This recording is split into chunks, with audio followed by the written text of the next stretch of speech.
Once upon a time, a guy named Michael decided to go on a camping trip in a beautiful state park. Excited to escape the hustle and bustle of city life, he packed his gear and headed out. Everything was going smoothly until, while driving down a winding road, he accidentally ran over a squirrel.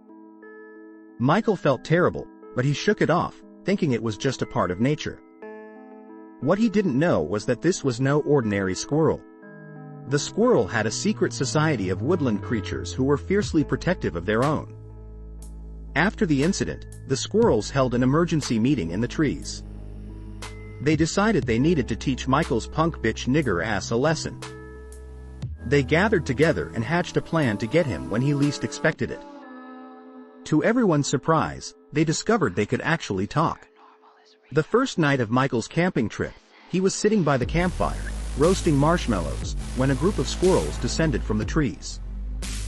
One squirrel, wearing a tiny bandana, shouted, "You've messed with the wrong squirrel, Nair boy Michael." Before he could react, they launched their attack. The squirrels started with a classic move. They swarmed him, biting his ankles and making him dance around like a madman. Then, they escalated their antics by stealing his snacks and shitting on them for later when he tried to eat them they would be poopy.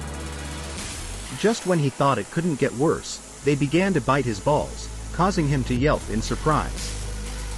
To top it all off, they rigged his tent so that when he crawled in for the night, it collapsed on him, leaving him tangled in fabric while they threw acorns at him. By the end of the trip, Michael was exhausted and traumatized, but he learned a valuable lesson: never underestimate the power of a squirrel and its friends.